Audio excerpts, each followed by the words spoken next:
اعوذ باللہ من الشیطان الرجیم بسم اللہ الرحمن الرحیم رب اشرح لی صدری ویسر لی امری واحلل عقدۃ من لسانی یفقہوا قولی۔ کل ہم نے سورہ نساء کی کچھ آیات پڑھی تھیں اور آج ہم انشاءاللہ اس کا دوسرا حصہ آپ کے سامنے پیش کر رہے ہیں۔ یہ آیت نمبر 36 سے انشاءاللہ آج آغاز کرتے ہیں۔ اللہ تعالیٰ فرماتے ابتداء میں ہی بسم اللہ الرحمن الرحیم وَاعْبُدُوا اللَّهَ وَلَا تُشْرِكُوا بِهِ شَيْئًا وَبِالْوَالِدَيْنِ إِحْسَانًا، اور اللہ کی عبادت کرو اور اس کے ساتھ کسی کو شریک نہ ٹھہراؤ۔ اللہ کی عبادت ہم بار بار انشاءاللہ یہ جو بنیادی ٹرمینالوجی ہے قرآن کی، الہ، رب، عبادت اور دین، ہم بار بار انشاءاللہ اس کو ڈسکس کریں گے۔ عبادت کا مطلب ہے اللہ جو بار بار ہم سے چاہ رہا ہے، اور ہمارے زندگی کا مقصد بھی یہی بتا رہے ہیں کہ تم انسانوں کو اللہ تعالیٰ نے اس زمین پر اللہ کی عبادت کے لیے بھیجا ہے، اور اللہ کی عبادت کا مطلب ہے اس کی بندگی، اس کی غلامی، اس کی اطاعت، اس کی فرما برداری، اس کی پوجا، اس کی پرستش، اس کا ملازم ہونا، اس کا قیدی ہونا اور اس کا پرستار ہونا۔ اور پھر اللہ تعالیٰ جو بار بار اس پورے قرآن کریم میں ایک چیز اور ایک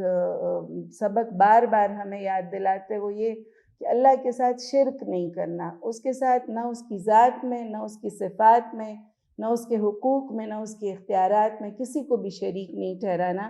اور پھر یہ وہ جگہ ہے سورہ نساء میں قرآن کریم کی جس میں اللہ تعالیٰ اپنے بعد فوراً والدین کا ذکر کرتے، یعنی والدین کا اس معاشرے میں اور انسان کی زندگی میں اتنا بڑا رول ہے کہ اللہ نے اپنے بعد فوراً والدین کے ساتھ احسان کا اور حسن سلوک کی تاکید کی ہے۔ پھر رشتہ داروں کا، اور پھر یتامہ، مساکین، یہ ایک ترتیب کے ساتھ اللہ تعالیٰ نے ان لوگوں کا ذکر کیا ہے کہ جس کی وجہ سے ہم معاشرے میں زندہ رہتے ہیں، ان کے ساتھ اچھا سلوک کر کے ہم پورا معاشرہ اچھا بنا سکتے ہیں، ہم اپنے رویوں کو بہتر بنا سکتے ہیں، اور ان لوگوں کے ساتھ جب ہم زندگی گزارتے ہیں تو ان کے ساتھ اگر رویے بہتر ہوں گے تو پورا معاشرہ ایک امن اور سکون کا حامل ہو جائے گا، اور اگر ہمارے ان لوگوں کے ساتھ رویے بہتر نہیں ہوں گے تو گھر کے بنیادی یونٹ سے لے کر ملک اور قوم کے ایک بڑے وسیع تناظر میں پھر وہ رویے جب خراب ہونے لگتے ہیں تو پھر پوری انسانیت اس کی لپیٹ میں آ جاتی ہے۔ تو اللہ فرماتے ہیں کہ اللہ کی عبادت کرو، اس کے ساتھ کسی کو شریک نہ ٹھہراؤ، والدین کے ساتھ احسان کا سلوک کرو، اور رشتہ داروں کے ساتھ۔ حضور نبی کریم صلی اللہ علیہ وسلم نے ایک حدیث کا مفہوم ہے کہ قرب قیامت کے نزدیک لوگ اپنے رشتہ داروں کو بھول جائیں گے اور دوست احباب کو زیادہ یاد رکھیں گے، اور ہم دیکھتے ہیں کہ ہم اسی بد نصیب دور میں رہ رہے ہیں، اس لیے کہ دوست ہم اپنی چوائس سے بناتے ہیں اور رشتہ دار ہمیں اللہ کی چوائس سے ملے ہوتے ہیں۔ تو اس لیے اللہ نے جو چیزیں ہمارے لیے پسند کی ہیں ان کا زیادہ حق بنتا ہے، اور اللہ فرماتے ہیں کہ اپنے رشتہ داروں کے ساتھ حسن سلوک کرو۔ معاشرے میں جو یتیم ہیں، جن کے سر پر ان کے والدین نہیں ہیں، جن کے والدین کا سایہ نہیں ہے، تو یہ ضرور آپ لوگ یعنی ان جو محروم طبقوں کو ضرور یاد رکھا کریں اور ان کے ساتھ احسان کا سلوک کریں۔ والمساکین، اور مسکین، والجار ذی القربہ، اور جو رشتہ دار ہمسایہ ہے، وجار الجنب، اور جو اجنبی ہمسایہ ہے، والصاحب بالجنب، اور جو تھوڑی دیر کے لیے بھی ساتھ آپ کے آتا ہے، تھوڑے دنوں کے لیے، تھوڑی دیر کے لیے، سفر میں، حضر میں، جب بھی آپ کا کوئی ساتھی ہو، اللہ فرماتا ہے اس کا آپ کے اوپر حق ہے۔ جو آپ کے کولیگز ہیں، جو آپ کے ہم سفر ہیں، جو آپ کے ہمسائے ہیں، ان سب سے معاشرے میں امن اور سکون کے رویے بحال ہوتے ہیں۔ وابن السبیل، اور مسافروں سے، وما ملکت ایمانکم، اور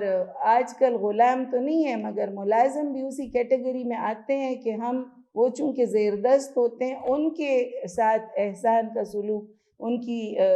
ضرورتوں کا خیال، ان کے مانگنے سے پہلے ہی ان کو عطا کر دینا، یہ ساری چیزیں ہمارے اوپر قرآن نے فرض قرار دی ہیں۔ ان اللہ لا يحب من کان مختالا فخورا، بے شک اللہ کسی بھی خود پسند اور متکبر شخص کو پسند نہیں کرتا۔ وہ کون ہوتے ہیں؟ جو کہ اپنی یعنی جو بخل سے کام لیتے ہیں، جن کے پاس اگر مال ہے تو اس میں بخل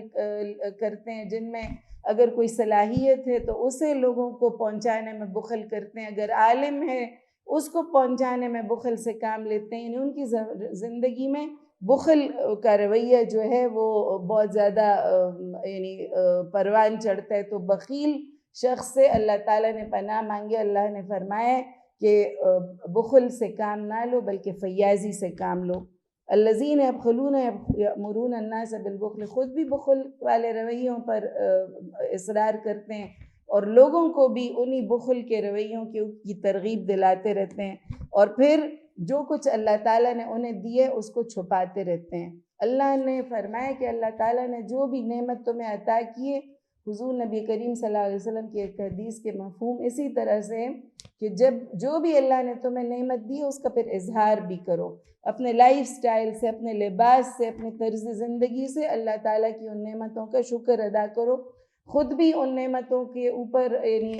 وہ اس کو برتو، اور اپنے جو ارد گرد تمہارے لوگ ہیں جن کا بھی ذکر آیا ہے ان کو بھی اب ان نعمتوں سے مستفید کرتے رہا کرو۔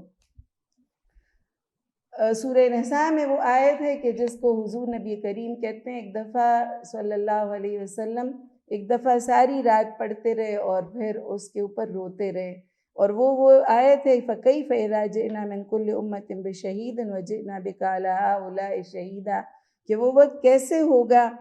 سوچو کہ اس وقت کیا کریں گے جب ہم ہر امت میں سے ایک گواہ لائیں گے اور ان لوگوں پر تمہیں یعنی محمد صلی اللہ علیہ وسلم کو گواہ کی حیثیت سے کھڑا کریں گے۔ یہ ایک بہت بڑی ذمہ داری تھی جس کا حضور نبی کریم صلی اللہ علیہ وسلم کو ساری عمر پاس رہا، اور اس کے بوجھ سے حضور نبی کریم صلی اللہ علیہ وسلم ساری عمر ان کے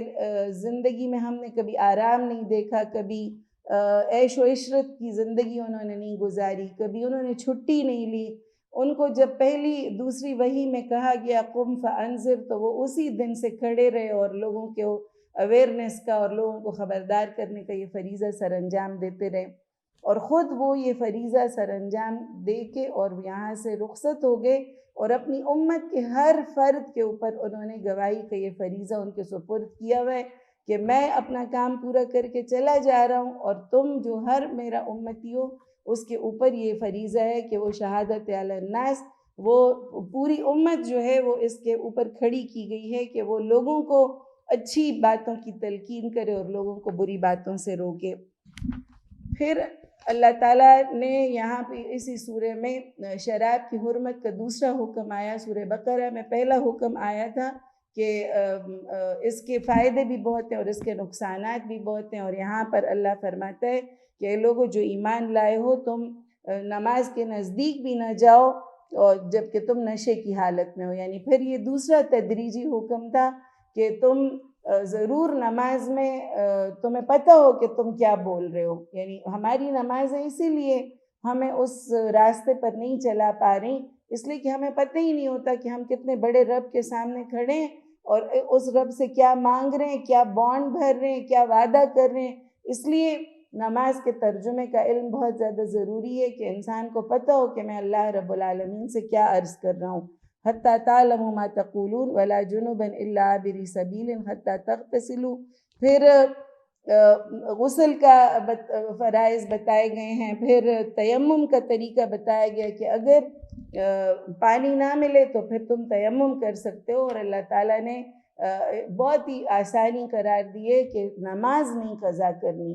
نماز بہت زیادہ ضروری پڑھنی ہے، اور نماز بغیر وضو کے ہوتی نہیں ہے۔ تو اگر پانی نہیں مل رہا تو ایک سائیکولوجیکل ایفیکٹ دینے کے لیے، اور آج جب سائنس نے اتنی ترقی کر لی ہے کہ وہ کہتے ہیں کہ مٹی میں اور جس چیز سے تیمم کیا جاتا ہے ایک تو سائیکولوجیکل اثر ہوتا ہے، اور دوسرا اللہ تعالیٰ اس سے بھی وہ پاکی انسانوں کو عطا کر دیتا ہے جو پانی سے عطا ہوتی ہے۔ تو تیمم کا طریقہ ان آیات میں پھر بتایا گیا۔ پھر یعنی مومنوں کو یہ فرمایا گیا کہ تم دوسرے لوگوں کی طرح، دوسری اقوام کی طرح یہ نہ کہنا کہ ہم نے سنا اور ہم نے نافرمانی کی، بلکہ کہو سمعنا و اطعنا، کہ ہم نے سنا اور ہم نے اطاعت کی۔ جب بھی حضور نبی کریم صلی اللہ علیہ وسلم کی احادیث سامنے آ جائیں، جب قرآن کی آیات سامنے آ جائیں، تو چوں چرا کی بجائے کیوں اور کیسے کی بجائے ہم یہی کہیں کہ سمعنا و اطعنا، ہم نے سنا اور ہم نے اس کی اطاعت کی۔ پھر اللہ تعالیٰ دوبارہ یہاں پر فرماتے ہیں ان اللہ لا یغفر ان یشرک بہ ویغفر ما دون ذلک لمن یشاء، اللہ تعالیٰ صرف شرک کو معاف نہیں کرے گا، باقی ہر گناہ جو ہے اللہ فرماتے ان اللہ یغفر الذنوب جمیعا، اللہ تعالیٰ تمام جو گناہ ہیں ان کو معاف کر سکتا ہے اور معاف کر دے گا،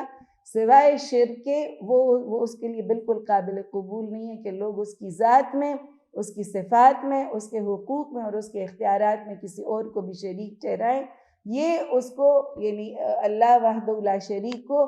یہ بات جو ہے وہ بالکل بھی برداشت نہیں ہے، اور وہ اپنے بندے کے باقی سارے گناہ معاف کر دے گا، شرک کو وہ معاف نہیں کرے گا۔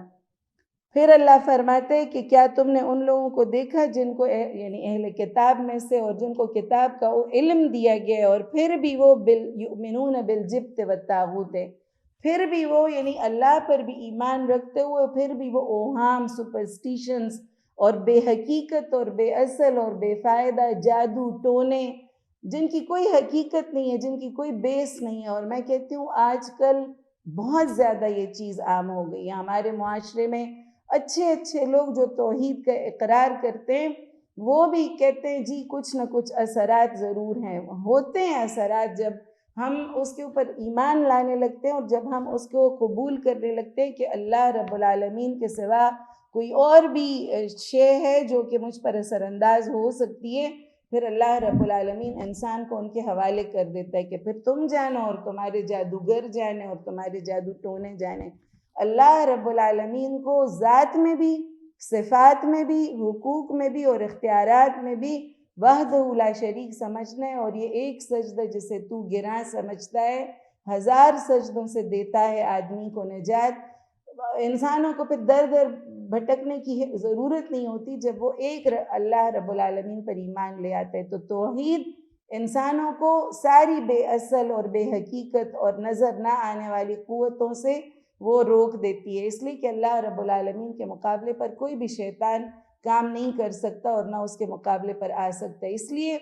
رحمان کے مقابلے میں، شیطان کے مقابلے میں ہمیشہ رحمان کی پناہ حاصل کرنی چاہیے، اس لیے کہ کسی بھی شیطان میں یہ قوت نہیں ہے کہ وہ رحمان کا مقابلہ کر سکے۔ اور طاغوت کہتے ہیں ہر اس شخص کو اور ہر اس طاقت کو جو اللہ رب العالمین کے مقابلے پر آ جائے، تو اللہ رب العالمین ہمیں جبت سے بھی بچائے اور ہمیں طاغوت کی بندگی سے بھی بچائے۔ پھر اللہ فرماتے ہیں کہ ان اللہ یأمرکم ان تؤدوا الامانات الی اہلہا، یہ بہت ہی اہم آیت ہے سورہ نساء کی کہ مسلمانوں اللہ تمہیں حکم دیتے کہ اہل امانت کے سپرد کرو اور جب لوگوں کے درمیان فیصلہ کرو تو عدل کے ساتھ کرو، یعنی جب بھی کوئی آپ کے ذمہ داری آ جائے تو پھر آپ نہ یہ دیکھیں کہ اس امانت کا اہل کون ہے، چاہے وہ حکومت ہے، چاہے وہ کوئی ذمہ داری ہے، چاہے اپنی پارٹی ہے، چاہے اپنا کوئی بھی آپ کا طریقہ ہے کہ جس میں الیکشن ہوتے ہوں، تو آپ امانتیں جو ہیں وہ اہل امانت کے سپرد کرو، اور ان لوگوں کے سپرد اپنی چیزیں نہ کرو، اپنے معاملات ان لوگوں کے سپرد نہ کرو کہ وہ جب ان کے پاس اختیار آ جائے تو پھر وہ کام کرنے لگیں جو کہ ان کے مناسب نہیں ہوتا۔ تو یہاں پر اللہ فرماتے کہ امانت اہل امانت کے سپرد کرو اور جب لوگوں کے درمیان فیصلہ کرو تو عدل کے ساتھ کرو، کسی دشمنی تمہیں، کسی کی دشمنی تمہیں اس سے انصاف سے بعید کام نہ کرنے لگے اور کسی کی محبت تمہیں پھر اس کے زیادہ فیور نہ کرنے لگے، تو فیور اور دشمنی کی بجائے عدل سے کام لو، انصاف سے کام لو اور لوگوں کے درمیان انصاف کے رویے اپناؤ۔ انصاف اور عدل یہ احسان کے رویے یہ معاشرے میں امن اور سکون پھیلاتے ہیں، اور جو ظلم ہے اور میرٹ پر نہ کام کرنے کی جو روش معاشرے میں چل پڑی ہے، اس سے لوگوں کے درمیان دشمنیاں بڑھتی ہیں، نفرتیں بڑھتی ہیں۔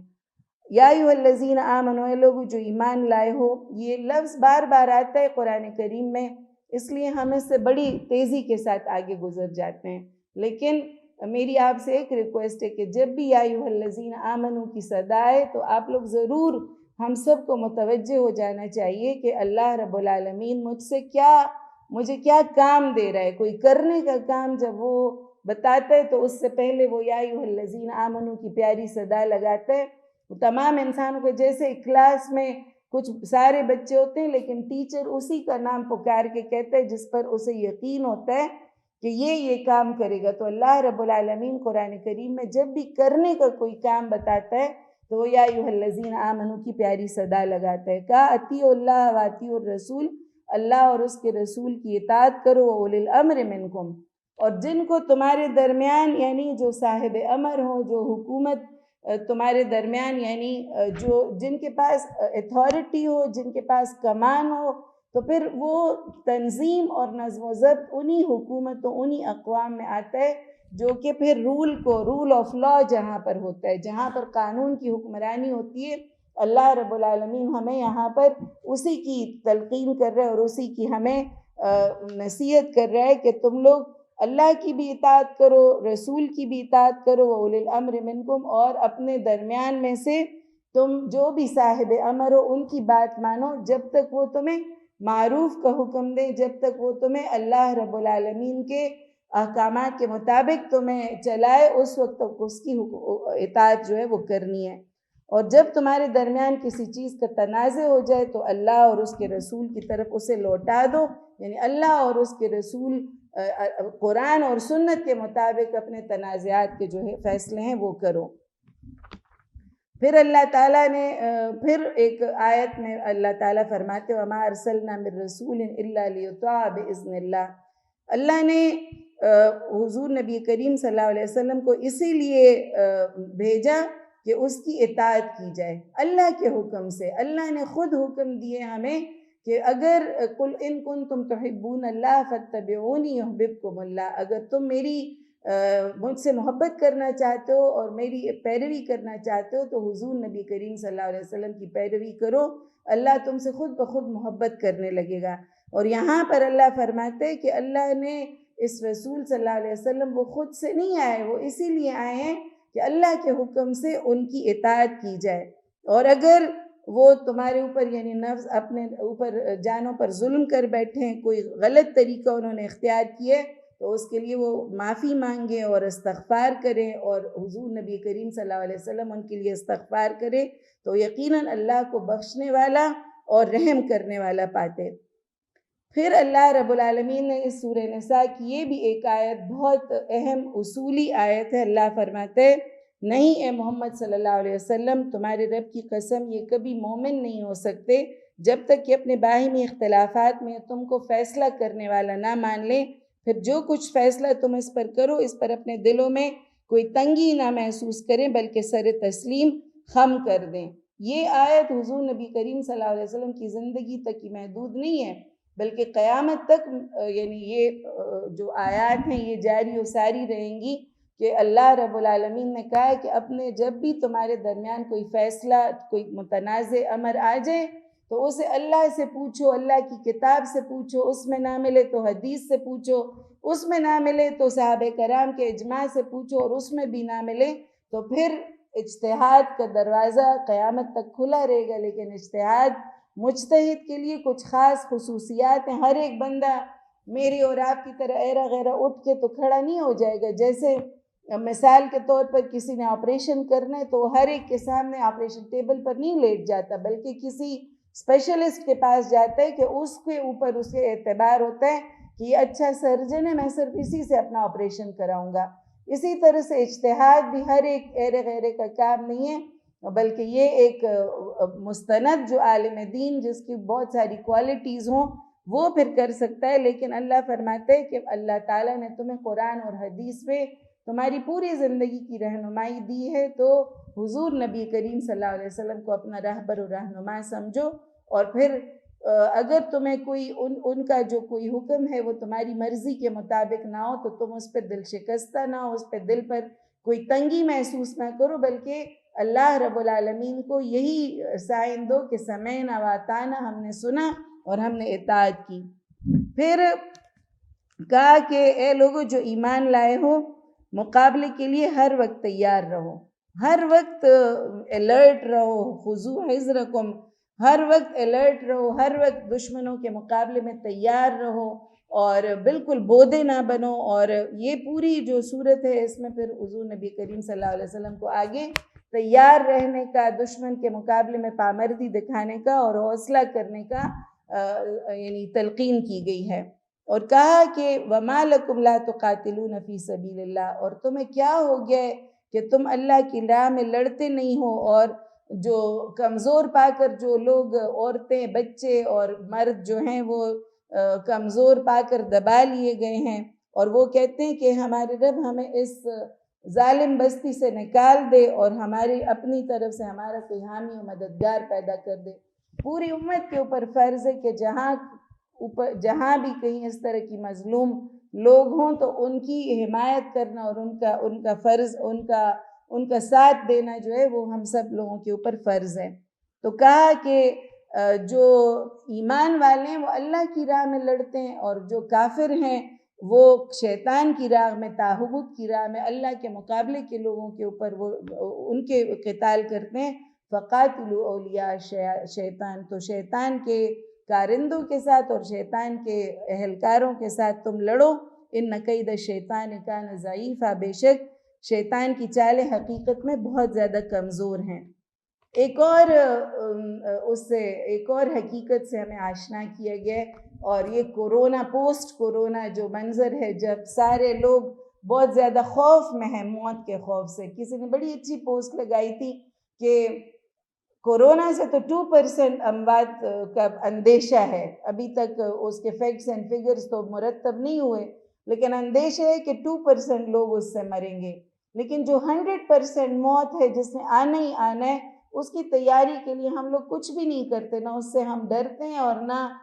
اس کے لیے کوئی تیاری کر رہے ہیں۔ تو یہاں پر اللہ تعالیٰ اس میں آیت میں بتا رہے أَيْنَمَا تَكُونُوا يُدْرِكْكُمُ الْمَوْتُ وَلَوْ كُنْتُمْ فِي بُرُوجٍ مُّشَيَّدَةٍ،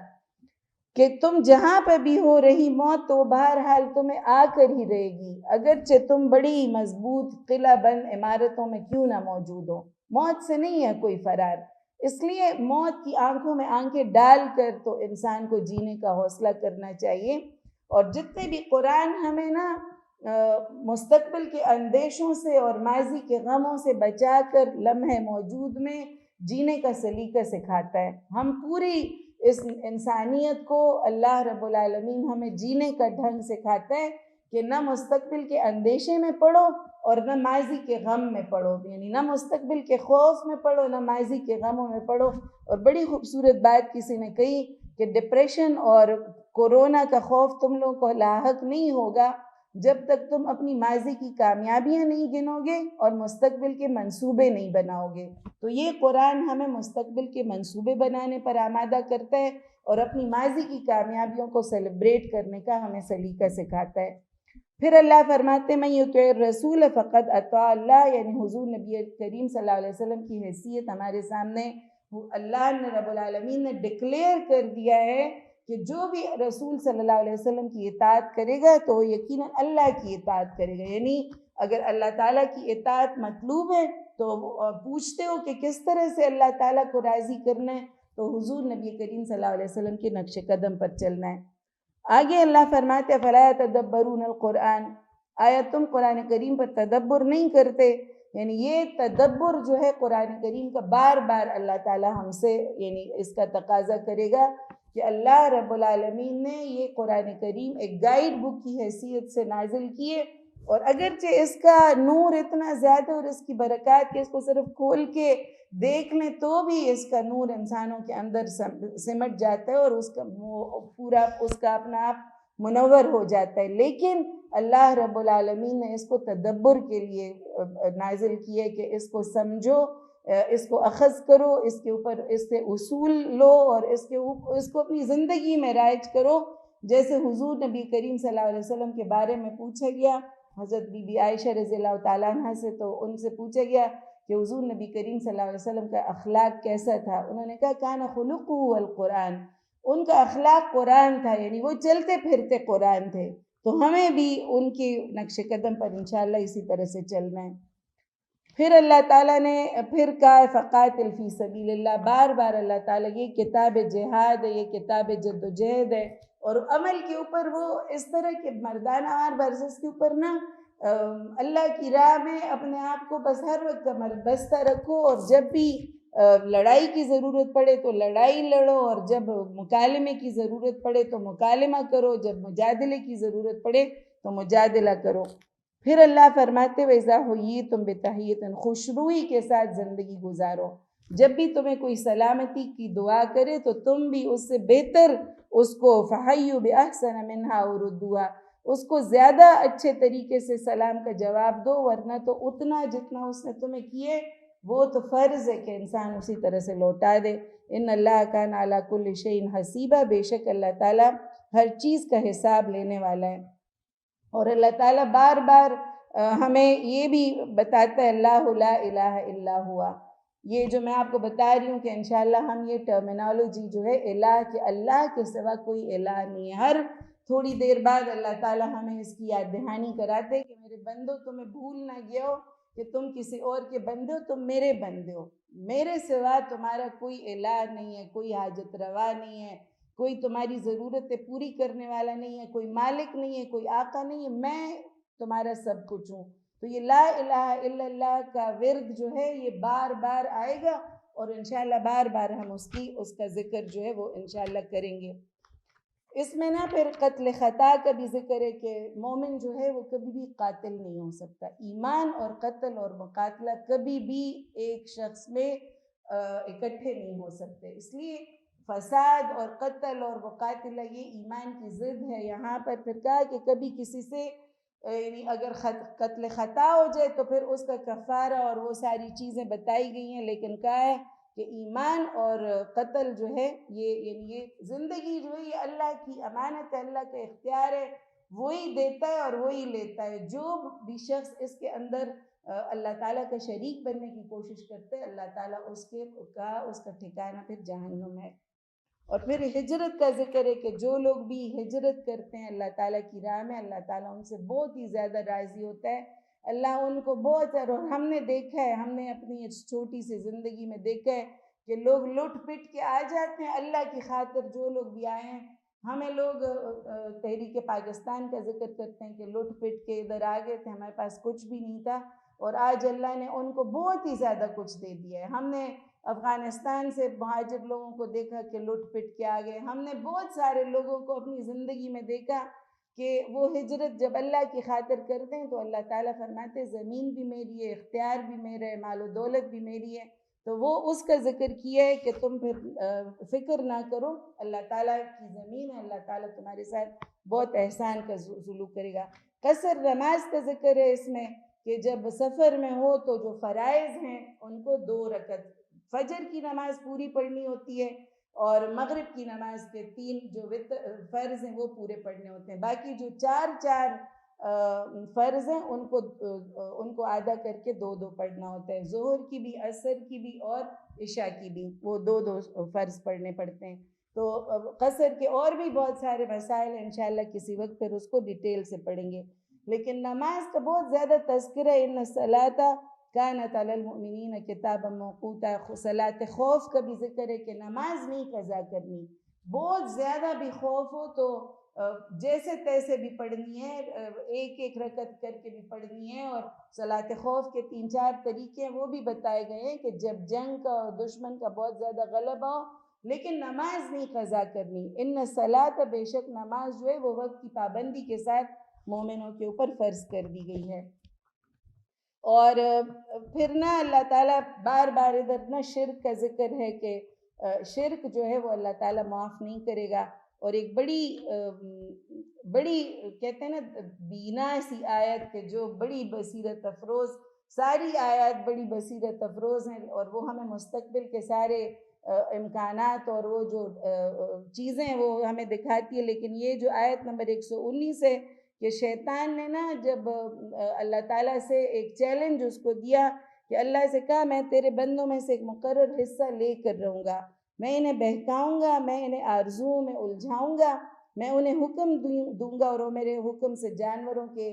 کان پھاڑیں گے اور میں انہیں حکم دوں گا اور وہ میرے حکم سے خدائی ساخت میں رد و بدل کریں گے. یعنی آج ہم دیکھیں نا یہ وہ دنیا ہے جس میں چینجنگ رول آف ویمن ہے، چینجنگ رول آف جو بھی اللہ تعالیٰ نے جس چیز کے لیے انسانوں کو پیدا کیا تھا اس میں بہت سارے تغیرات انسانوں نے وہ لیا ہے. تو ہم دیکھتے ہیں کہ اس کا کیا یعنی اثر ہماری زندگیوں کے اوپر پڑ رہا ہے. پھر اللہ فرماتے ہیں حضرت ابراہیم علیہ السلام کا ذکر ہے کہ وَاتَّخَذَ اللَّهُ إِبْرَاهِيمَ خَلِيلًا، اللہ تعالیٰ نے ابراہیم علیہ السلام کو اپنا دوست مقرر کیا تھا۔ ایک انسان کی اتنی بڑی ایک شان ہے نا، تو یہ اس نوجوان نسل کو ضرور یہ رویے پر غور کرنے چاہیے۔ یہ انبیاء کے قصے اللہ نے نا کہانیوں کے لیے نہیں بتائے، وہ سارے واقعات اسی لیے بتائیں کہ ہم ان کی زندگیوں پر غور کریں کہ وہ کون سے رویے تھے جن کی وجہ سے اللہ رب العالمین نے ایک انسان کو اپنے دوست کے مرتبے پر اٹھا دیا۔ دوست انسان کے طرح ہی ہوتا ہے نا، وہ انسان اپنے ہم پلہ لوگوں سے دوستی کرتا ہے۔ ایک انسان کی اتنی بڑی حیثیت اللہ رب العالمین نے قرار دے دی کہ اللہ فرماتے کہ ان کو اللہ نے اپنا دوست بنایا تھا، تو تم بھی یکسو ہو کر ابراہیم علیہ السلام کی طریقے کی پیروی کرو۔ یہاں پر نا پھر یتامہ کا ذکر ہے کہ جو یتیم عورتیں تمہارے پاس آ جائیں تو ان کے ساتھ نا انصاف کیا کرو اور ان کے ساتھ حسن سلوک کیا کرو، اور یہ بھی کہا کہ عدل کرو۔ جب زیادہ شادیاں کر لو تو ان کے درمیان عدل بنیادی شرط تعدد ازدواج کے لیے، جو 4 بیویوں کی اجازت ہے اس کی بنیادی شرط یہ کہ ان میں آپ عدل کریں گے تو تب کریں، ورنہ تو حضور نبی کریم صلی اللہ علیہ وسلم کے ان کو جب یہ آیات تلاوت کی جا رہی تھی تو کہا کہ بنیادی شرط عدل ہے، اگر عدل کر سکتے ہو تو کرو، ورنہ ایک ہی تمہارے لیے پھر کافی ہے۔ وَلِلَّهِ مَا فِي السَّمَاوَاتِ وَمَا فِي الْأَرْضِ وَكَفَى بِاللَّهِ وَكِيلًا، اور اللہ ہی کے لیے ہے تمام آسمان اور زمین کی چیزیں، اور اللہ تعالیٰ ہی وکالت کے لیے کافی ہے۔ اور پھر کہا یا ایھا الذین آمنوا کونوا قوامین بالقسط شہداء للہ، یہ بھی بہت ایک اصولی آیت ہے۔ اللہ فرما رہے ہیں لوگوں جو ایمان لائے ہو انصاف کے علمبردار اور اللہ واسطے کے گواہ بنو، اگرچہ تمہارے انصاف اور تمہاری گواہی کی زد خود تمہاری اپنی ذات پر یا تمہارے والدین اور رشتہ داروں پر ہی کیوں نہ پڑتی ہو۔ اے لوگوں جو ایمان لائے ہو، ایمان لاؤ اللہ پر اور اس کے رسول پر اور اس کتاب پر جو اللہ نے اپنے رسول پر نازل کی ہے۔ اور پھر اللہ تعالیٰ یعنی ادھر یہ بڑی پیاری آیت ہے کہ اللہ فرماتے اے لوگوں جو ایمان لائے ہو ایمان لاؤ، یعنی ایمان ایک ایسی چیز نہیں ہے کہ وہ لے آئے اور فریزر میں رکھ دی بس وہ اسی طرح سے پڑی رہے گی، نہیں، ایمان ہر لمحے یا بڑھتا ہے اور ایمان ہر لمحے یا گھٹتا ہے، یا زیادہ ہو رہا ہے اور یا کم ہو رہا ہے۔ تو اللہ فرماتے اپنی ایمان کی فکر کرو اور ہر لمحے اس کو بڑھانے کی فکر کرو۔ اور جو لوگ ایمان لاتے ہیں پھر کفر کا رویہ اختیار کرتے ہیں، ہم زبان سے نہیں کہتے کہ ہم کافر ہیں، یا کفر کہتے ہیں چھپانے کو۔ اللہ رب العالمین نے جو حقیقتیں اور جو نعمتیں اور جو قرآن اور جو حضور نبی کریم صلی اللہ علیہ وسلم کی ہدایات ہم تک پہنچائی ہیں، اگر ہم اسے چھپاتے ہیں تو اللہ رب العالمین فرماتا ہے کہ یہ کام نہ کرو۔ اور پھر کہا اگر تم لوگ عزت کی طلب میں ادھر ادھر لوگوں کے پاس جاتے ہو تو جان لو فإن العزت للہ جمیعا، عزت ساری کی ساری اللہ رب العالمین کے پاس ہے۔ تو یہ ہم ضرور جانیں کہ ہمیں یہ رویے جو اختیار کرنے اور یہ عزت اگر ڈھونڈنی ہے تو وہ بھی اللہ رب العالمین کے پاس ڈھونڈنی ہے، عزت بھی اللہ کے پاس ہے، اس کے رسول کے پاس ہے۔ اور پھر کہا کہ جو نماز ہے نا وہ ایمان کی بہتر نشانی ہے۔ جو منافق ہے وہ نماز نہیں پڑھتے، نماز کو ذرا سستی کرتے ہیں، اور کہا کہ وَإِذَا قَامُوا إِلَى الصَّلَاةِ قَامُوا كُسَالَىٰ، اور یعنی جب بھی وہ نماز پڑھتے ہیں تو وہ پھر سستی مساتے ہوئے اور لوگوں کو دکھانے کے لیے پڑھتے ہیں۔ ان المنافقین فی الدرک الاسفل من النار، اور منافقوں کو اللہ تعالیٰ جہنم کے سب سے نچلے درجے میں داخل کرے گا۔ اور پھر آخر میں اللہ فرماتے ما یفعل اللہ بعذابکم ان شکرتم وآمنتم، اللہ کو کیا پڑی ہے کہ تمہیں خواہ سزا دے اگر تم شکر گزار بندے بنے رہو اور ایمان کی روش پر چلو، اللہ بڑا قدردان اور سب کے حال سے واقف ہو۔ اللہ تعالیٰ ضروری ہمیں شکر گزار بندہ بھی اپنا بنائے تاکہ اللہ تعالیٰ ہماری اس سارے